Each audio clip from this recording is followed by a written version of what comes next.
नमस्कार दोस्तों, स्वागत है आपका फिर एक मेरी नई कहानी में। आज की कहानी बहुत ही इमोशनल है जो शायद आपको ज़रूर पसंद आएगी। तो चलिए शुरू करते हैं इस कहानी को। 15 साल जेल में बिताने के बाद जब शांति घर लौटी तो सभी अपरिचित ही लगे। भाई जेल से लेकर आया तो भाभी को पसंद नहीं आया। अरे, इन्हें इनके ससुराल में छोड़ना था ना, इतना बड़ा घर है, प्रॉपर्टी है, इन्हें अब वहाँ हक से अपने बेटे के साथ रहना था। हाँ हाँ जाएंगी, कुछ दिन यहाँ रहने दो। 5 साल का बेटा अभय जेल जाने के बाद उसकी नानी ने उसे अपने पास रख लिया था, ये कहकर कि जब इसकी माँ वापस आएगी तो उसे ले जाएगी। नानी भी ज़्यादा दिन साथ ना निभा सकी। बेटी के साथ जो हुआ और फिर समाज के नज़रिए ने उन्हें दीमक की तरह खोखला करता गया और अभय को अपने बेटों के हाथों सौंप कर 8 साल बाद दुनिया छोड़ चली गई। शांति जेल जाने के बाद खामोशी हो गई थी।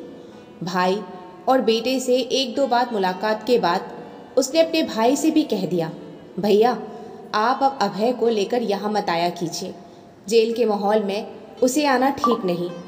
क्या करूँ, हमेशा जिद करता है तुमसे मिलने के लिए। मैं इससे क्या कहूँ, जो समझ में आए कह दीजिएगा, कुछ दिन में भूल जाएगा और आपको भी यहाँ आने की ज़रूरत नहीं है। इतना कहकर शांति ने निगाहें फेर ली और अब उसके साथ सिर्फ उसकी परछाई रह गई। अब वही तो उसका साथी और हमदर्द था। शांति प्रसव के लिए अस्पताल गई थी। उसे क्या पता था कि अस्पताल से उसकी यात्रा जेल तक की होगी। दूसरे प्रसव के लिए पति और सासू माँ के साथ गई थी। मन में एक प्यारी सी गोल मटोल जीती जागती गुड़िया के लिए आस थी। क्या पता था कि जिंदगी इतनी बदल जाएगी। एक खुशहाल जीवन था शांति का। एक संपन्न परिवार में पैदा हुई अकेली बहन और एक भाई था। खिलखिलाती हुई कॉलेज की पढ़ाई पूरी की और एक संपन्न परिवार की बहू बन गई। पति बैंक में नौकरी करते थे। 1 साल बाद ही बेटा हुआ। कहीं से भी कोई कमी नहीं थी। बहुत ही खुशहाल परिवार था। शांति जब अस्पताल के प्रसव कमरे से बाहर आई, अपने बच्चे के बारे में जानने के लिए उत्सुक हो उठी, लेकिन नर्स ने गोलमोल बातें कर उसे कमरे में सुलाकर चली गई। नर्स को कुछ भी बताने से फिलहाल मना किया गया था। पति से पूछने पर पति ने कहा, बच्चा थोड़ा कमज़ोर है, अभी नहीं मिलेगा। बेरुखी से दिए जवाब से शांति परेशान तो जरूर हुई थी। इतना तो बता दीजिए कि अभय को भाई हुआ है या बहन, जो तुम चाहती थी वही। छोटा सा उत्तर दे पति कमरे से बाहर निकल गए। दूसरे दिन भी बच्चा शांति को नहीं दिया गया। अब शांति इंतजार के सिवा कुछ नहीं कर सकती थी। अगले दिन सासू माँ घर जाने की तैयारी करने लगी। शांति परेशान होकर चिल्लाती हुई डॉक्टर के रूम में पहुंची। उसके पाँव के नीचे से जमीन ही खिसक गई। मैडम, आपके पति ने आपको बताया नहीं? उन्होंने उसे पैदा होते ही उसके समाज में देने का फैसला कर लिया था। कागजी कार्रवाई में 2 दिन का समय लगा। उसके समाज में मतलब? बच्चा किन्नर था। शांति सुन्न सी हो गई।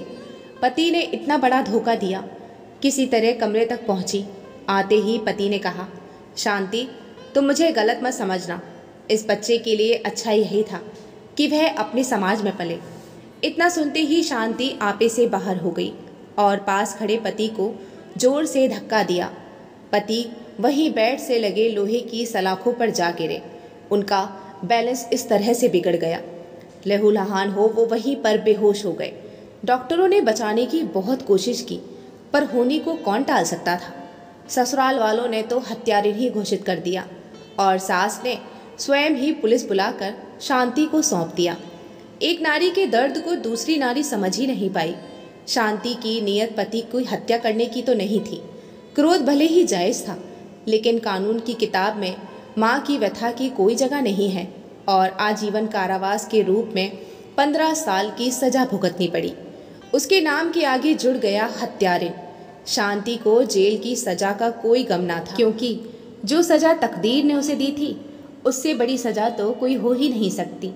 भारी दुनिया से भी कट ही चुकी थी, लेकिन उसकी परछाई ने कभी उसका साथ नहीं छोड़ा।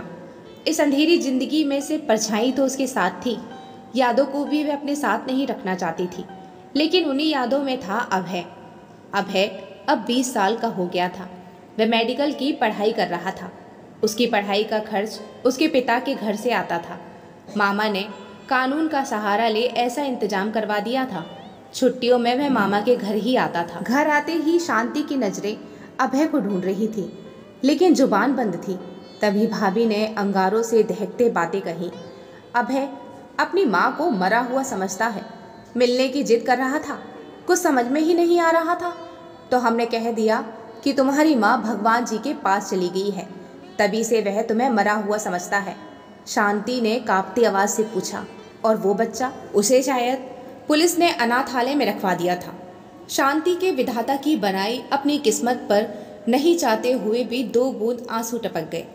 एक बेटा माँ को मरा हुआ समझता और दूसरा बच्चा यतीम खाने में। हाँ, इस बात की उसे खुशी जरूर थी कि अभय का भविष्य भाई ने संवार दिया था। भारी कदमों से चलती हुई भाई के पास गई और उसके चरणों पर गिर गई। भैया, आपने इस बदनसीब को कई जन्मों का कर्जदार बना दिया। अभय अब मेरा नहीं आपका है। भाई भी भावुक को उठा। अरे पगली, ये भी कोई कहने की बात है? जाओ सो जाओ, रात बहुत हो गई है। रात भर उसे नींद नहीं आई। बच्चा कहाँ होगा, कैसा होगा, और भविष्य की योजनाएं बनाती रही। सुबह जल्दी उठकर उसी अस्पताल में गई जहाँ दूसरे बच्चे का जन्म दिया था। 15 साल पहले का अनोखा केस फाइल निकलवाना आसान नहीं था, लेकिन एक माँ ने तो अपनी औलाद के लिए मौत का भी सामना करने को तैयार थी। अस्पताल, पुलिस चौकी और फिर यतीम खानों के चक्कर लगाने शुरू कर दिए। काफ़ी मशक्क़त के बाद आखिरकार एक माँ के आगे वक्त भी झुक गया और वह पता लगाने में कामयाब हो गई। अभी उस बच्चे को बालिग होने में 3 साल कम था। अदा शांति को उसे अनाथालय से लाने में कानूनी कार्रवाई करनी पड़ी। ना जाने किसने उसका नाम शिखंडी रख दिया था, डॉक्टर, नर्स, पुलिस या अनाथालय वालों ने। शिखंडी 8वीं कक्षा में पढ़ रहा था। शांति नए नामकरण के साथ उसे घर ले आई और उसका नाम कृष्णा रखा।